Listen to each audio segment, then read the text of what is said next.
Hello students, welcome to my channel Biology Khalada. Myself Kalpana Mishra and आज हम करने जा रहे हैं breathing and exchange of gases का part 2 NCERT line by line plus extra points हम इसके साथ में करेंगे।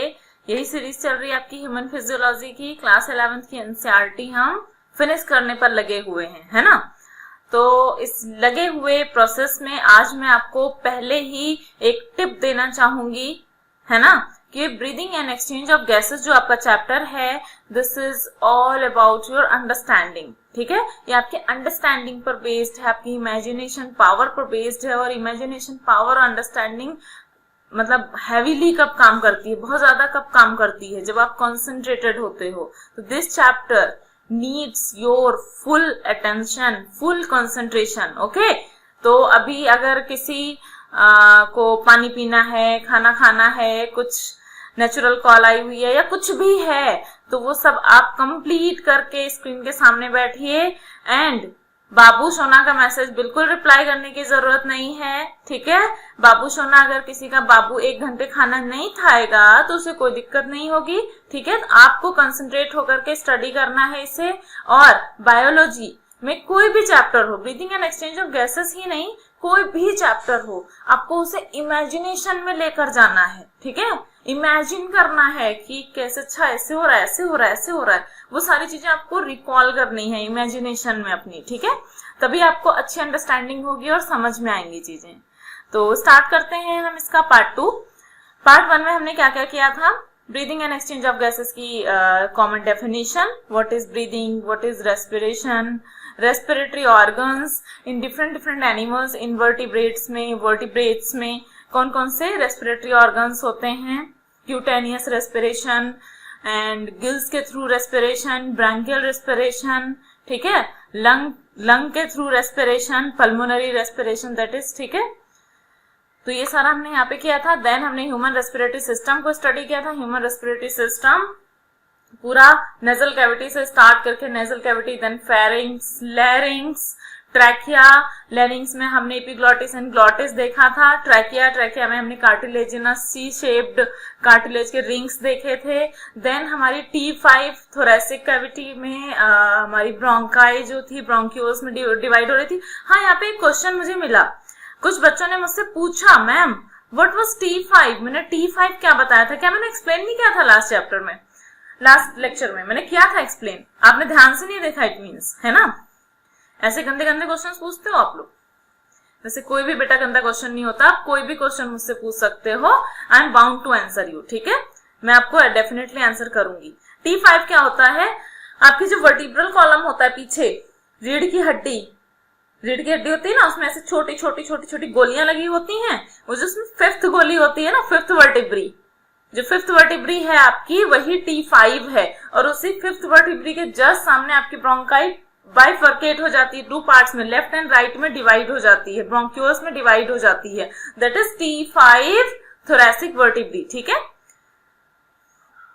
नेक्स्ट ब्रोंकाई के बाद ब्रोंक्यूल्स, ब्रोंक्यूल फर्दर बहुत ज्यादा डिवाइड होते हैं, प्राइमरी, सेकेंडरी, टर्सरी ब्रोंक्यूल्स बनते हैं।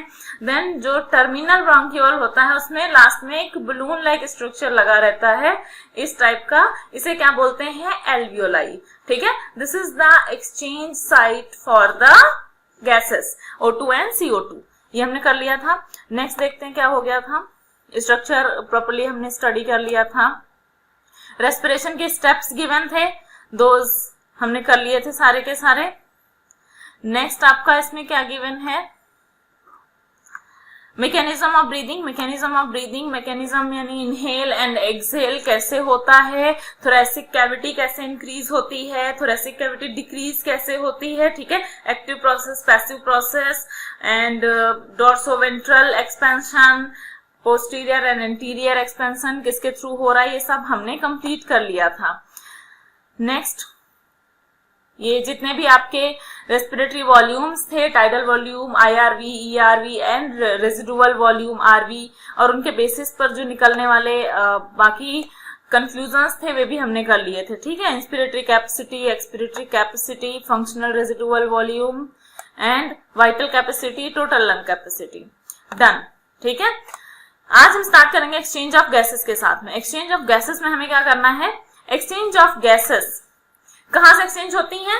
अभी मैंने बताया था alveoli which is the part for the exchange of gases. कहां? टर्मिनल ब्रोंकियोल से लगा हुआ है, यानी प्रेजेंट कहां पर है? वो लंग्स के अंदर प्रेजेंट है। ठीक है, तो एक तो डिफ्यूजन या एक्सचेंज ऑफ गैसेस यहाँ पर होता है एल्वियोलाई में। कहाँ हो रहा है? Alveoli are the primary sites for the exchange of gases. Next दूसरी भी साइट है यहाँ एक्सचेंज ऑफ गैसेस की, जहां पर CO2 अबेंडेंस में है और O2 कम हो गई है, या दैट इज टिश्यू। हमारे टिश्यूज में जहां से एक्चुअली ब्लड CO2 लेकर जाएगा और O2 वहां देकर जाएगा। ठीक है, तो exchange of gases also occur between blood and tissue. तो दो साइट्स हो गई, दोनों साइट्स को हमें प्रॉपर्ली स्टडी करना होगा। और यहाँ पर आज मैं सिर्फ एनसीईआरटी नहीं कराऊंगी आपको, एनसीईआरटी के साथ में एक्सचेंज ऑफ गैसेस दोनों जगहों पे क्लियर करने के लिए आपको मैं दो अपने हैंड रिटन नोट्स भी इंक्लूड करूंगी। नोट्स क्या? वो डायग्राम्स हैं, दो हैंड रिटन डायग्राम्स हैं जो मैं इंक्लूड करूंगी ताकि आपकी अंडरस्टैंडिंग बेटर हो। ठीक है, अटेंशन आपको रखना है यहाँ पर। O2 and CO2 are exchanged in these sites by simple diffusion. कैसे?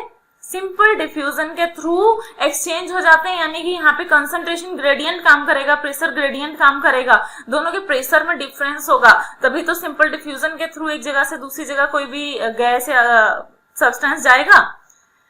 तो mainly based on pressure gradient यानी concentration gradient, solubility of gases as well. Solubility क्यों? सॉल्युबिलिटी इसलिए क्योंकि जो दो लेयर्स होती हैं, जैसे ये एक एल्वियोलाई की लेयर हो गई और ये ब्लड कैपिलरी की लेयर हो गई, इसके बीच में थोड़ा सा लिक्विड सा भरा रहता है। अब अगर कोई गैस सोल्यूबल है इस लिक्विड में तो इजिली इसको पार करके निकल जाएगी सॉल्युबिलिटी के साथ में, अपनी उसके साथ मिक्स होकर के। ठीक है, अगर कोई लेस सोल्यूबल है तो वो इजिली क्रॉस नहीं कर पाएगी। ठीक है, तो इसलिए सॉल्युबिलिटी भी इंपॉर्टेंट रोल प्ले करता है यहाँ पर। And the next thickness of membrane. Thickness of membrane जो डिफ्यूजन के लिए अगर बहुत ज्यादा थिक है तो फिर उस केस में डिफ्यूजन थोड़ा सा चैलेंजिंग टास्क हो जाएगा, लेकिन अगर थिन है, पतली है, तो आसानी से क्रॉस हो जाएगा उसकी। तो लेयर ही पतली है तो डिफ्यूजन इजी हो जाएगा। नेक्स्ट है involve in diffusion are some important factors that can affect the rate of diffusion. ठीक है, pressure contributed by the individual gas is a mixture of gases is called partial pressure। क्या है partial pressure? What is partial pressure? हम gases देखें अगर तो हमारे atmosphere में कौन कौन सी गैसेस प्रेजेंट है? एटमॉस्फेयर में हमारे बहुत सारी गैसेस प्रेजेंट है। नाइट्रोजन है, CO2 है, O2 है, नियॉन, आर्गन, हीलियम, क्रिप्टॉन, बहुत सारी गैसेस प्रेजेंट है हमारे एटमॉस्फेयर में। ठीक है, मिक्सचर ऑफ गैसेस है, तो इसका एक प्रेशर होगा इस पूरी मतलब मिक्सचर ऑफ एयर का। ठीक है, इसको हम एयर बोलेंगे एक साथ। ठीक है, गैसेस का मिक्सचर जो होता है वो एयर होता है और इसका प्रेशर कितना होता है एटमॉस्फेयर में? 760 mmHg है ना, ये इसका प्रेशर होता है। अब इसमें से हम सिर्फ और सिर्फ O2 के प्रेशर की बात करेंगे। ठीक है, O2 के सिर्फ प्रेशर की बात करेंगे तो सिर्फ और सिर्फ O2 का अगर हम एयर में प्रेशर देखेंगे तो उसे हम पार्शियल प्रेशर ऑफ O2 बोलेंगे। ठीक है, पूरी एयर का प्रेशर अलग हो गया और उसमें से सिर्फ O2 की बात कर रहे हैं, that is partial pressure of O2। CO2 की बात करेंगे तो पार्शियल प्रेशर ऑफ CO2। ठीक है, तो इसी को बोलते हैं partial pressure and is represented as PO2, partial pressure of O2 for oxygen and PCO2 for carbon dioxide. Partial pressure of these two gases in the atmosphere, air and two sites of diffusion are given in the table of 17.1 and in the 17.3 figure। ठीक है, एक बार हम यहाँ पे देख लेते हैं table में फटाफट। टेबल में क्या है? Respiratory gases. Respiratory gases atmospheric air में इनका प्रेशर देखो। एटमॉस्फेरिक एयर में O2 का प्रेशर बहुत हाई है, 159 है। PO2, ये PO2 गिवन है। ठीक है, पार्शियल प्रेशर ऑफ O2। और CO2 का कितना है? CO2 का है 0.3, बहुत कम है कंपैरेटिवली। जब हम एयर इनहेल करेंगे, इनहेल करने के बाद वो कहाँ जाएगी? एल्वियोलाई के अंदर। एल्वियोलाई में फिल्ड होती है ना, फाइनली जाकर के नेजल कैविटी से होते हुए सारा जो रास्ता है हमारा उसे पार करते हुए जाके फाइनली कहाँ भरती है? एल्वियोलाई में। तो एल्वियोलाई में कितना होगा? PO2 होगा 104, PO2 यहाँ पर कम हो गया। And partial pressure of CO2 is 40 और ये इसका मिनिमम है, ठीक है। हमारी एल्वियोलाई के अंदर अगर देखा जाए या बॉडी के अंदर देखा जाए तो मिनिमम PCO2 हमेशा 40 ही होगा, इससे नीचे किसी का भी प्रेशर नहीं होगा। O2 का भी 40 से नीचे नहीं होगा प्रेशर, ठीक है, बॉडी के अंदर। अब हम यहाँ पे डीऑक्सीजनेटेड ब्लड की बात कर रहे हैं। डीऑक्सीजनेटेड ब्लड का होता है जिसमें ऑक्सीजन कम होगी और CO2 की क्वांटिटी ज्यादा होगी, यानी कि ये ब्लड टिश्यू से लंग्स के पास आ रहा होगा, ठीक है। टिश्यू में CO2 बनी मेटाबॉलिक प्रोसेस के थ्रू और वो ब्लड में डाल दी गई। जो ब्लड में O2 थी वो यूज कर ली गई, तो वहां पे डीऑक्सीजनेटेड ब्लड हो गया। डीऑक्सीजनेटेड ब्लड में O2 का पार्शियल प्रेशर कम होगा और मैंने बताया 40 से नीचे किसी का भी नहीं होगा, तो मिनिमम 40% होगा यहाँ पर और कार्बन डाइऑक्साइड का 45 हो जाएगा पार्शियल प्रेशर, ठीक है। कार्बन डाइऑक्साइड के बारे में भी यही एक चीज है कि 45 मिनिमम इसका 40 है और मैक्सिमम इसका 45 ही रहेगा बॉडी में, इससे ज्यादा नहीं होगा 45 से ज्यादा, ठीक है। O2 का ज्यादा हो सकता है क्या, होता ही है, ठीक है। O2 का पार्शियल प्रेशर ज्यादा होता है बट CO2 का 45 से ज्यादा नहीं होता है, because CO2 is harmful for our body, है ना। नेक्स्ट है ऑक्सीजनेटेड ब्लड, जो लंग से टिश्यू के पास जाएगा वाया हार्ट, है ना। लंग से टिश्यू के पास जाएगा वाया हार्ट। यहाँ पे कितना होगा प्रेशर, PO2 होगा यहाँ पे 95, PO2 है यहाँ पर 95, एल्वियोलाई में 104 था, बट जो ऑक्सीजनेटेड ब्लड जा रहा है उसमें 95 है, ठीक है। और यहाँ पे मिनिमम होगा, ऑक्सीजनेटेड है तो CO2 की क्वांटिटी मिनिमम होगी, तो PCO2 है 40। अब टिश्यूज की बात करें तो टिश्यू में गैस CO2 बनती है और O2 यूटिलाइज होती है, तो O2 कम हो जाएगी एंड CO2 ज्यादा हो जाएगी, तो O2 का मिनिमम और CO2 का मैक्सिमम प्रेजेंट होगा यहाँ पर। क्लियर है टेबल। नेक्स्ट डायग्राम देख लेते हैं 17.3। यही चीज रिप्रेजेंट की गई है यहाँ पर भी, वही मतलब सेम जो अभी हमने टेबल के फॉर्म में किया वो यहाँ डायग्राम के फॉर्म में है, ठीक है। हार्ट के थ्रू ही ब्लड लंग से टिश्यू और टिश्यू से लंग्स में जाता है, तो बीच में हार्ट का बनना जरूरी है क्योंकि रास्ता ही यही है वाया हार्ट, ठीक है। बिना वाया हार्ट गए कहीं भी नहीं जा सकते, ठीक है। ये हमारे जो सिटी होते हैं ना उनका चौराहा है, हमारी बॉडी का चौराहा है ये, ठीक है। हमारी बॉडी का चौराहा हार्ट, जहां से हुए बिना ब्लड किसी दूसरे ऑर्गन में नहीं जाएगा। क्लियर। तो ये हार्ट है, हार्ट में यहाँ पे सुपीरियर वेना केवा आती है, पूरी बॉडी से ब्लड ले करके, पूरी बॉडी से जो ब्लड लाएगी वो कैसा आएगा, डीऑक्सीजनेटेड। तो डीऑक्सीजनेटेड ब्लड लेकर के आ रही है, डीऑक्सीजनेटेड में ऑक्सीजन कम CO2 ज्यादा होगी और ये डीऑक्सीजनेटेड ब्लड पल्मोनरी आर्टरी के थ्रू लंग्स में भेज दिया जाएगा और फिर ये कैपिलरीज में ब्रेक हो जाएगी और एल्वियोलाई में फिल्ड ऑक्सीजन ले लेगी और CO2 उसमें रिलीज कर देगी, जो एक्सहेल करके हमारी बॉडी से बाहर निकाल दी जाएगी, है ना। और ये जो O2 थी ये पल्मोनरी वेन के थ्रू हमारे हार्ट के किस हिस्से में आएगी, हार्ट के हमारे किस हिस्से में आएगी, लेफ्ट एट्रियम में। लेफ्ट एट्रियम से ये लेफ्ट वेंट्रिकल में जाएगी और वहां से एरोटा के थ्रू फिर पूरी बॉडी में पुश कर दी जाएगी। Clear.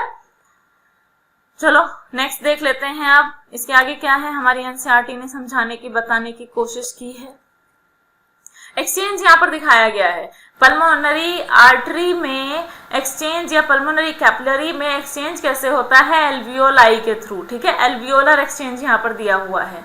A gradient is present for CO2 in the opposite direction, that is from tissue to blood, ठीक है। टिश्यू से ब्लड में कैसा ग्रेडियंट होगा एंड ब्लड टू एल्वियोलाई कैसा ग्रेडियंट होगा। CO2 एंड O2 की यहाँ पर बात हो रही है। CO2 की पहले हम बात कर लें, पहले हम बात करेंगे CO2 की। CO2 का ग्रेडियंट कैसा होगा, क्योंकि सेल्स के अंदर बनी है तो सेल्स में उसका प्रेशर हाई होगा, सेल से यानी टिश्यू से वो डाल दी जाएगी किसमें, ब्लड में। लेकिन अगर एल्वियोलाई की बात करें तो एल्वियोलाई में वो मिनिमम होगा, ठीक है। As the solubility of CO2 is 20 to 25 times higher than the O2, this is the important question for the NEET, ठीक है। ये आपके नीट में बहुत पेट क्वेश्चन, इसी टाइप से लाइन से छोटे छोटे क्वेश्चंस बन जाते हैं आपके और आपको पता भी नहीं चलता है कहाँ से बन गया। सॉल्युबिलिटी की बात हो रही है, सॉल्युबिलिटी किसकी ज्यादा है, CO2 की ज्यादा है, किससे, O2 से, ठीक है। O2 से CO2 की सॉल्युबिलिटी हाई है और यहाँ पे एक और पॉइंट बनता है, एक और सब्सटेंस है कार्बन मोनोऑक्साइड, जिसकी सॉल्युबिलिटी हाईएस्ट है, जिसकी CO2 से भी ज्यादा सॉल्युबिलिटी है, ठीक है। CO की सॉल्युबिलिटी यानी कार्बन मोनोऑक्साइड की CO2 से ज्यादा है और CO2 की O2 से ज्यादा है, ठीक है। O2 से CO2 की कितनी ज्यादा है, 22-25 टाइम्स, ठीक है। The amount of CO2 can diffuse through the diffusion membrane per unit difference in partial pressure is much higher compared to that of O2 because of solubility, क्योंकि CO2 की solubility ज्यादा है तो CO2 का जो diffusion है through the membrane वो ज्यादा होगा। Clear? The diffusion membrane is made up of 3 major layers. Diffusion membrane 3 major layer से बनी होती है। यहाँ पे एल्वियोलाई का दिया हुआ है, तो एल्वियोलाई की जो आउटर कवरिंग होगी वो किससे बनी होती है, स्क्वेमोस एपिथेलियम होती है, ठीक है। एपिथेलियम होती है, कौन सी, स्क्वेमोस एपिथेलियम होती है, और सिंगल सेल्ड है, वो दिख भी रही है आपको डायग्राम में, सिंगल सेल्ड है, तो ये बहुत मोटी नहीं होती है, इजिली पास हो सकता है इसमें से। अब जो ब्लड कैपिलरी है उस पे भी एक वॉल होगी, उसे क्या बोलेंगे, एंडोथेलियम ऑफ ब्लड कैपिलरी, ठीक है, एंडोथेलियम ऑफ ब्लड कैपिलरी। और इन दोनों के बीच में अभी मैंने बताया था, दो वॉल के बीच में लिक्विड सा फिल्ड रहता है, इसीलिए उसकी सॉल्युबिलिटी की हम बात करते हैं। तो यहाँ पे कौन सा फ्लूइड भरा हुआ है, बेसमेंट सब्सटेंस, ठीक है, बेसमेंट सब्सटेंस भरा हुआ है। बाकी चीजें आपको पता है, दिस इज एल्वियोलर कैविटी, इसी में एयर आके फिल हो जाती है। ये ब्लड कैपिलरी है, इसके अंदर आरबीसीज होंगी, प्लाज्मा होगा, डब्ल्यूबीसीज होंगी, सब कुछ होगा, ठीक है। आरबीसी इसलिए यहाँ पे अलग से दिखाया गया है बिकॉज आरबीसी में क्या होता है, हीमोग्लोबिन होता है। हीमोग्लोबिन ही रेस्पिरेटरी पिगमेंट है फॉर द ह्यूमन बींग्स, तो इसी से जुड़ती है ऑक्सीजन गैस। क्लियर? वो अभी हम डिटेल में आगे देखेंगे कितनी ऑक्सीजन जुड़ती है, कैसे जुड़ती हैं।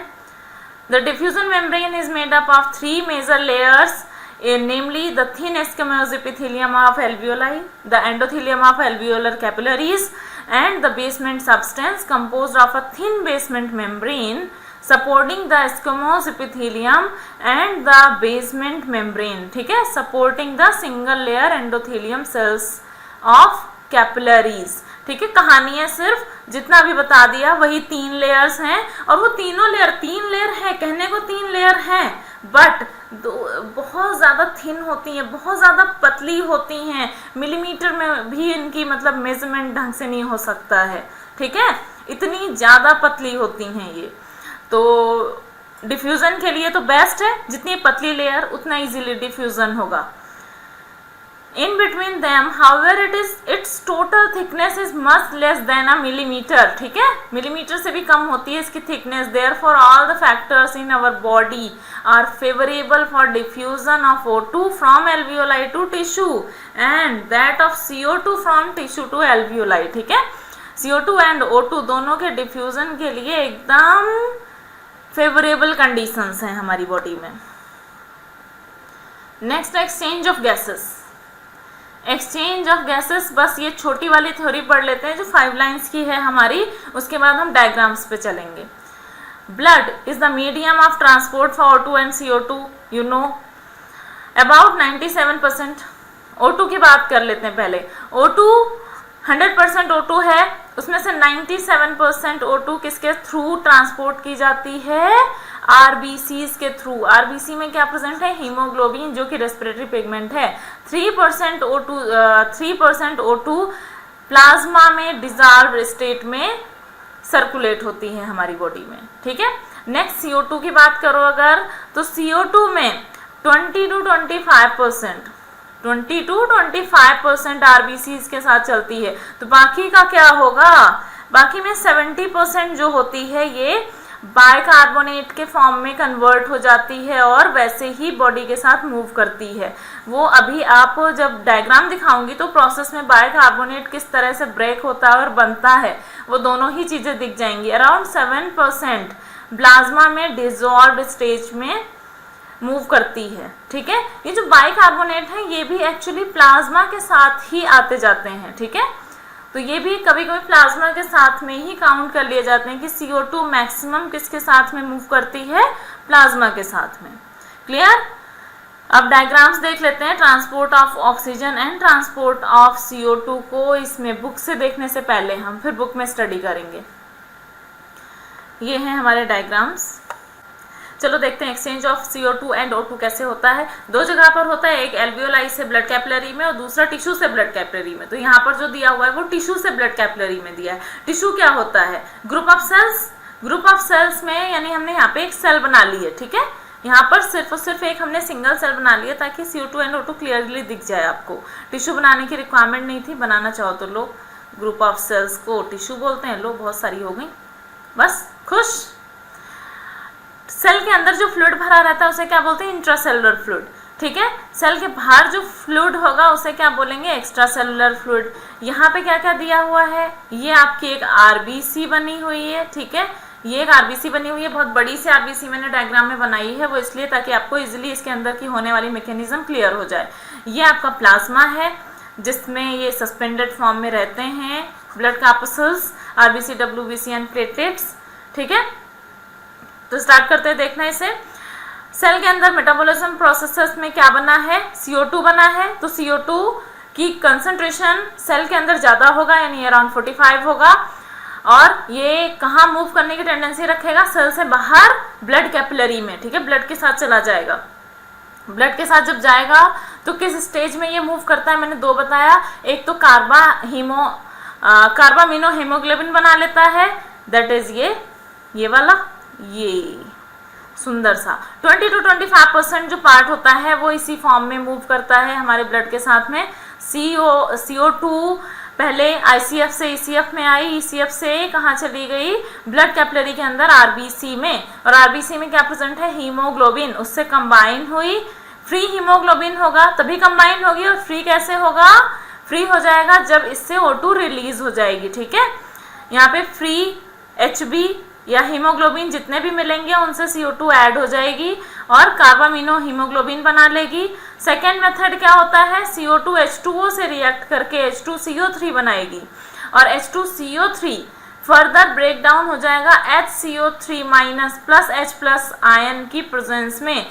एंड ये सभी जितनी भी प्रोसेसेस आप कर रहे हो ये रिवर्सिबल प्रोसेसेस हैं, ठीक है। अभी जब हम दूसरा मेथड देखेंगे एल्वियोलाई टू ब्लड वेसल, ठीक है, तो वहां पर ये उल्टा हम देखेंगे, ठीक है। सारी चीजें अपोजिट डायरेक्शन में हो रही होंगी। और यहाँ पर जो ये रिएक्शन कराता है CO2 प्लस H2O को जोड़ता है, H2CO3 बनाता है, फिर HCO3- प्लस H प्लस बनाता है आयन, ये बनाता है Ca, कार्बोनिक एनहाइड्रेज एंजाइम। कौन सा एंजाइम यहाँ पे वर्क कर रहा है? Carbonic anhydrase enzyme. ये फास्टेस्ट एंजाइम है हमारी बॉडी का। कैसा एंजाइम है? फास्टेस्ट एंजाइम है, सबसे फास्ट यही एंजाइम काम करता है, फास्टेस्ट। क्लियर? तो हमारे पास CO2 दो फॉर्म में आ गई है, कार्बामिनो हीमोग्लोबिन के फॉर्म में एंड HCO3- के फॉर्म में। HCO3- जो है ये मूव कर जाएगा प्लाज्मा के अंदर, ठीक है। कहाँ चला जाएगा? ये चला जाएगा आपका, ये प्लाज्मा में चला जाएगा। HCO3 comes in plasma and play 70% role in CO2 transport, ठीक है। CO2 ट्रांसपोर्ट का 70% रोल HCO3- प्ले करता है, 20 to 25% प्ले करता है कार्बामिनो हीमोग्लोबिन HB यानी हीमोग्लोबिन के साथ अटैच होकर के, और 7% रोल जो बचा वो डायरेक्ट प्लाज्मा में चला जाएगा, ठीक है। वो मैंने यहाँ पे नहीं बनाया हुआ है, आप चाहो तो वो डायरेक्ट प्लाज्मा में डिसॉल्व्ड स्टेट में मूव करेगा, ठीक है। क्लियर?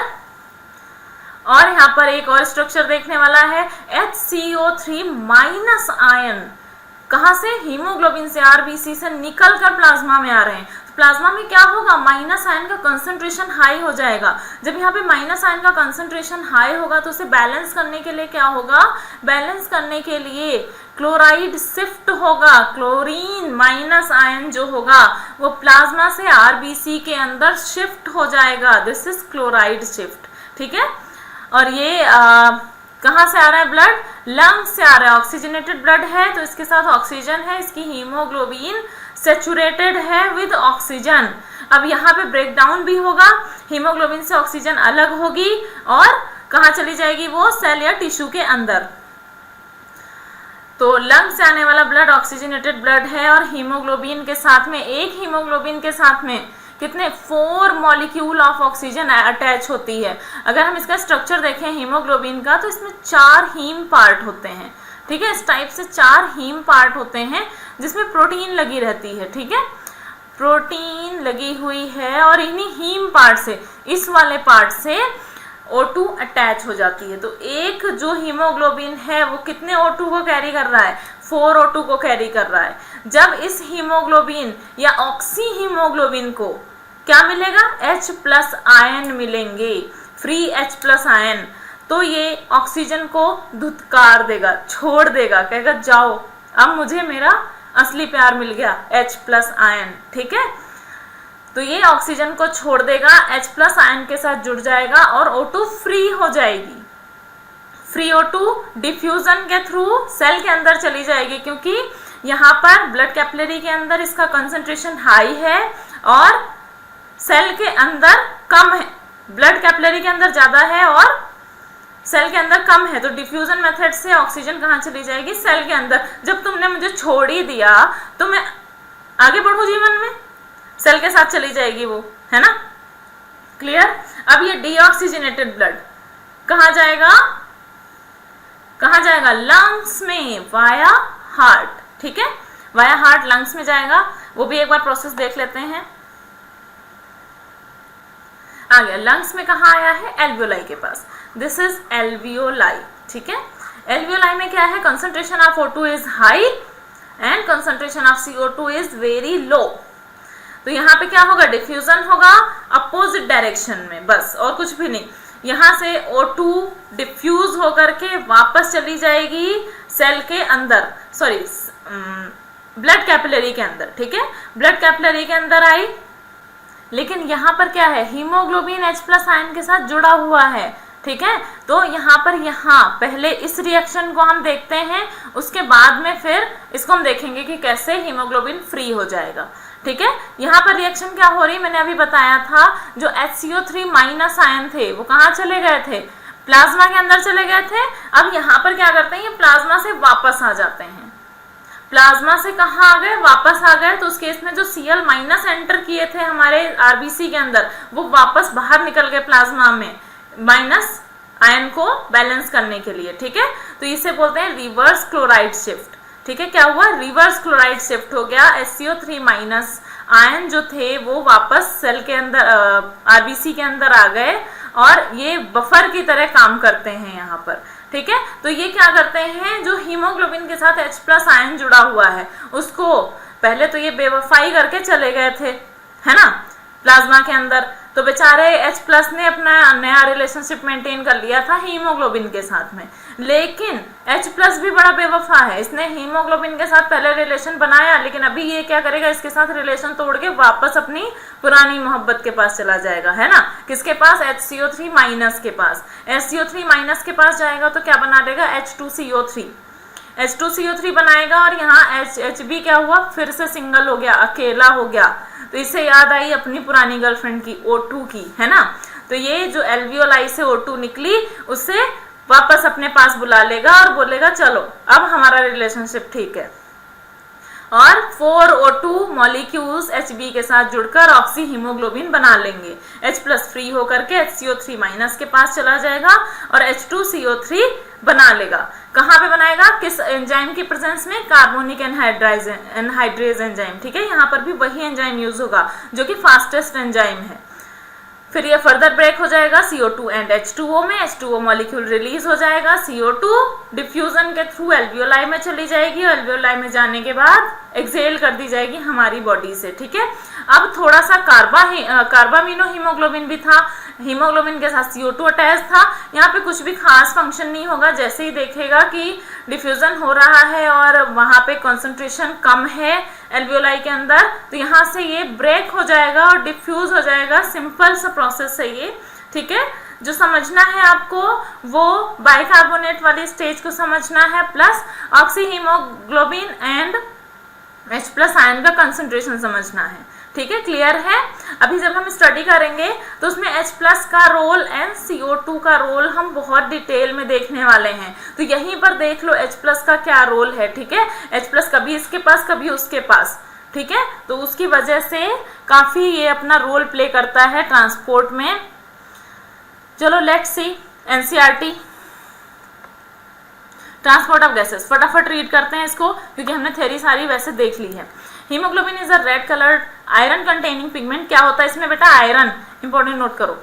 आयरन कंटेनिंग पिगमेंट होता है present in the RBCs. O2 can bind with haemoglobin is in a reversible manner, ठीक है। O2 can bind with haemoglobin in a reversible manner to form a haemoglobin, ठीक है, reversible manner में लगती है। Note down करते चलो इन सब पॉइंट्स को। वैसे एनसीईआरटी की हर एक लाइन आपके लिए इंपॉर्टेंट होती है, इसलिए लाइन बाय लाइन पढ़ाई जा रही है आपको, ठीक है। नेक्स्ट है each haemoglobin molecule can carry a mixture maximum of 4 molecules of O2। This is also important. कितने मॉलिक्यूल ऑफ O2 को कैरी करता है हीमोग्लोबिन? 4 मॉलिक्यूल्स को। Binding of oxygen with haemoglobin is primarily related to partial pressure of O2। Pressure तो वैसे भी role play करता है। Partial pressure of CO2, hydrogen ion देखा हमने कैसे रोल प्ले कर रहा था with this binding. A sigmoid curve is obtained with percentage saturation, ठीक है। परसेंटेज सेचुरेशन मतलब कितने हीमोग्लोबिन ऑक्सीजन के साथ जुड़ करके सेचुरेट हो गए, इसका एक कर्व मिलता है जो कि कैसा होता है? सिग्मोइड होता है, सिग्मोइड, ठीक है, ऐसा होता है। क्लियर? इस कर्व में हमें समझने लायक कुछ खास नहीं है, बस इसका शेप कैसा होता है? सिग्मोइड कर्व होता है, ठीक है। Of hemoglobin with O2 is plotted against the PO2. This curve is called the oxygen dissociation curve, ठीक है। इस कर्व को क्या बोलते हैं? जो सिग्मोइड सा कर्व मिला इसे बोलते हैं ऑक्सीजन डिसोसिएशन कर्व, ठीक है।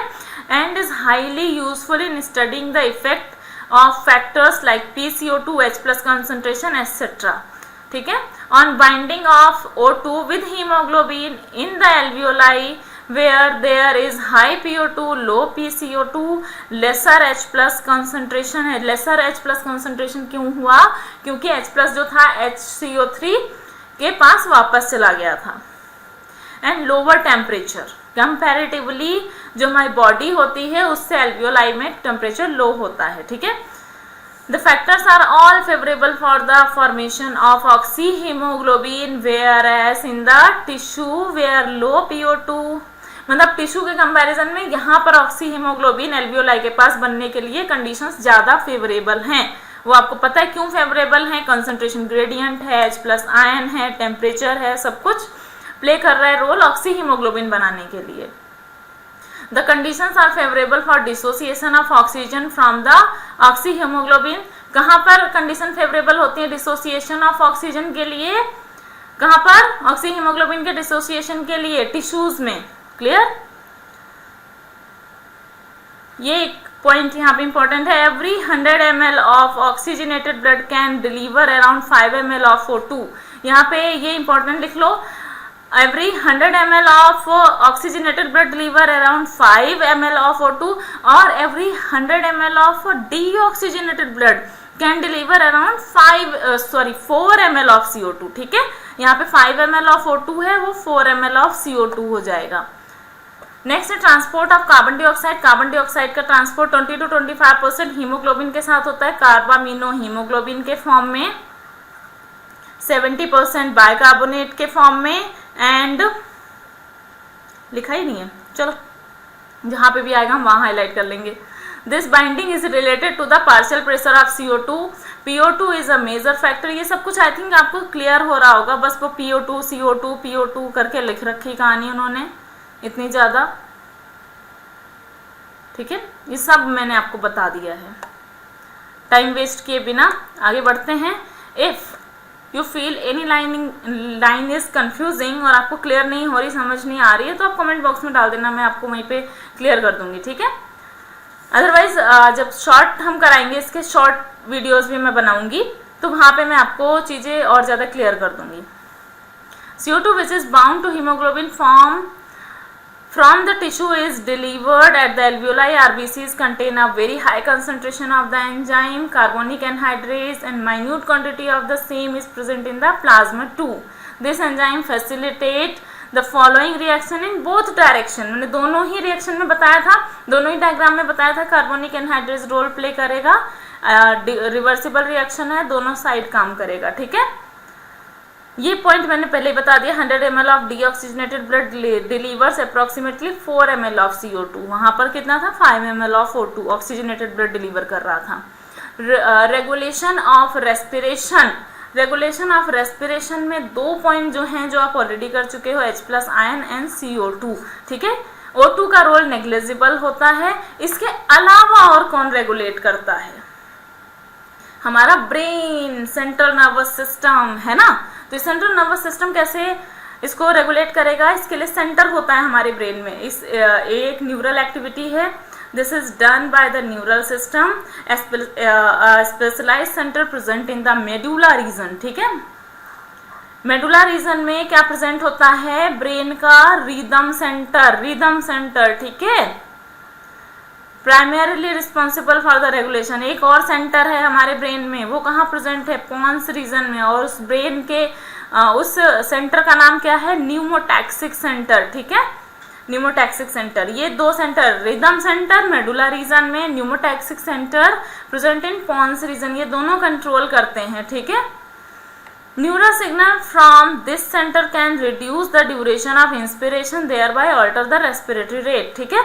जो हमारा ये पोन्स रीजन वाला है, sorry rhythm centre, rhythm centre इसके जो इंस्पिरेशन का रेट है वो कम कर देता है, जिसकी वजह से रेस्पिरेटरी रेट कम हो जाता है। A chemosensitive area is situated adjacent to the rhythm centre, और रिदम सेंटर जो मेडुला रीजन में, उसी के पास में एक और एरिया प्रेजेंट है जो किस चीज के लिए रिस्पॉन्सिबल है, कीमोसेंसिटिव एरिया है। कीमोसेंसिटिव यानी हमारी बॉडी में कोई भी केमिकल चेंज होगा उससे वो तुरंत रिकॉग्नाइज कर लेगा। जब इंस्पिरेशन कम हो जाएगा तो उस केस में क्या होगा, CO2 का कंसंट्रेशन हाई हो जाएगा, H+ आयन का कंसंट्रेशन हाई हो जाएगा। जब ऐसा होगा तो हमारी बॉडी को सिग्नल जाएगा, ब्रेन के पास सिग्नल जाएगा, ब्रेन भी कहेगा ये क्या हो रहा है बॉडी में, भाई इससे गलत गलत चीजें क्या हो रही हैं, CO2 कैसे बढ़ रहा है हमारी बॉडी में। तो फिर से रेस्पिरेटरी रेट को अल्टर किया जाएगा और मैंडेटरी चेंजेस किए जाएंगे हमारी बॉडी में, ठीक है। Which is highly sensitive to CO2 and hydrogen ion, जो आपका कीमो सेंटर है, chemosensitive area hydrogen and CO2 के लिए बहुत ज्यादा सेंसिबल होता है। Increase in these substances can activate this centre, which in turns can signal the rhythm center to make necessary adjustment in the respiratory process by which these substances can be eliminated. Receptors associated with aortic arc and carotid artery, ठीक है, तो ठीक से इसको mark कर लेना अपनी book में। Also can recognize changes in CO2 and H+ concentration. O2 का रोल नेग्लिजिबल है। नेक्स्ट रेस्पिरेटरी डिसऑर्डर्स देख लेते हैं। एम्फीसीमा इंपॉर्टेंट है आपका ज्यादा। अस्थमा, अस्थमा आपको पता है ये एक तो एलर्जीज की वजह से होता है। अस्थमा का एक रीजन एलर्जी हो सकता है, second reason inflammation in our bronchi and bronchioles. Bronchi and bronchioles जब फूल जाएंगे तो उसके बीच में क्या होगा, गैप कम हो जाएगा। गैप कम होगा तो कम एयर जाएगी, कम एयर एल्वियोलाई में फिल्ड होगी, हमारी बॉडी को भी कम एयर मिलेगी, कम ऑक्सीजन मिलेगी, ठीक है। तो डिफिकल्टी इन ब्रीदिंग होगी, हमें ब्रीद इन नहीं कर पाएंगे प्रॉपरली, बहुत अच्छे से एयर एल्वियोलाई में फिल नहीं हो पाएगी, ठीक है। तो ये क्यों हो रहा है, inflammation of bronchi and bronchioles की वजह से। नेक्स्ट है एम्फीसीमा। एम्फीसीमा में बस इतना समझ लो, जो एल्वियोलाई होती है उसकी वॉल कुछ ऐसी होती है, वैसे तो टेढ़ी मेढ़ी हमेशा ही वॉल होती है, लेकिन ये इतनी बड़ी मैंने बनाई है, इसका जो एक्सचेंज ऑफ गैसेस के लिए एरिया है वो बहुत अच्छा खासा है। बट जब आप सिगरेट पीते हो, हुक्का पीते हो, है ना, हरियाणा में बहुत पीते ताऊ लोग, तो उनका क्या होता है, ये लंग्स का जो सरफेस एरिया है वो डिक्रीज हो जाता है। एक्सचेंज ऑफ गैसेस के लिए जो एरिया है वो डिक्रीज हो जाता है। ऐसे में क्या होगा, हमारी बॉडी को ऑक्सीजन की कमी हो जाएगी, कम ऑक्सीजन मिलेगी। It is a emphysema is a chronic disorder in which alveolar wall are damaged due to which respiratory surface is decreased, ठीक है। एल्वियोलर वॉल डैमेज्ड हो गई है और इसकी वजह से इसका सरफेस एरिया डिक्रीज हो गया है। सरफेस एरिया डिक्रीज हो गया है, ये कॉज कौन करता है, सिगरेट स्मोकिंग, ठीक है। सिगरेट स्मोकिंग की वजह से होता है। नेक्स्ट है ऑक्यूपेशनल रेस्पिरेटरी डिसऑर्डर्स। ऑक्यूपेशनल क्या, कुछ ऑक्यूपेशंस ही ऐसे होते हैं, जॉब्स ही ऐसी होती हैं जिसमें कंटिन्यूसली डस्ट पार्टिकल्स एंड बहुत फाइन पार्टिकल्स उड़ते रहते हैं, ठीक है, उनके वो हमारे continuously bronchi, bronchiole and lungs में जाते रहते हैं, जिसकी वजह से ये डिसऑर्डर्स हो जाते हैं। ऐसे केसेस में हमेशा मास्क वियर करना चाहिए, है ना। देख लेते हैं क्या है। In certain industries specially those involving grinding और स्टोन ब्रेकिंग, ठीक है, जो पत्थर तोड़ने वाली होती हैं, so much dust is produced that the defence mechanism of the body, हमारी बॉडी में हर चीज के लिए डिफेंस मैकेनिज्म है, कुछ भी उल्टा सीधा हुआ नहीं, वो अपना डिफेंड करना शुरू कर देती है अपने आप को, ठीक है। तो यहाँ पर भी डिफेंस मैकेनिज्म है, जब ऐसे ही लंबे टाइम तक इस तरह की सिचुएशन बनी रहेगी तो बॉडी उसके साथ कोप अप नहीं कर पाएगी और इन्फ्लामेशन हमारे उसमें होने लगेगा, टिश्यूज में फाइब्रोसिस होने लगेगा। इस तरह की प्रॉब्लम को क्या बोलते हैं, लंग डैमेज हो जाएंगे, ठीक है, इसी को बोलते हैं occupational respiratory disorder. Long exposure can give rise to inflammation leading to fibrosis. क्या हो जाता है, fibrosis, proliferation of fibrous tissue. Fibrous tissue वैसे भी प्रेजेंट होता है बट वो बहुत ज्यादा बढ़ जाता है, ठीक है, एंड दस causing serious lung damage. Workers in such industry should wear protective mask. Breathing and exchange of gases आपका फिनिश हो गया इसी के साथ में। एंड अगर आपने चैनल को अभी तक सब्सक्राइब नहीं किया है तो प्लीज नीचे ये रेड बटन को आपको ग्रे करना है, इसको हिट करना है, बेल आइकन को भी हिट करना है ताकि नेक्स्ट वीडियोस के आपको अपडेट्स मिलते रहें। एंड जितना ज़्यादा हो सके अपने फ्रेंड्स के साथ शेयर करिए। अगर आपको ये इन्फॉर्मेशंस अच्छी लग रही हैं तो अपने पास रखने की ज़रूरत नहीं है, अपना थोड़ा सा सोशल भी बनिए, लोगों को शेयर भी करिए, ठीक है। Thank you for watching, bye bye.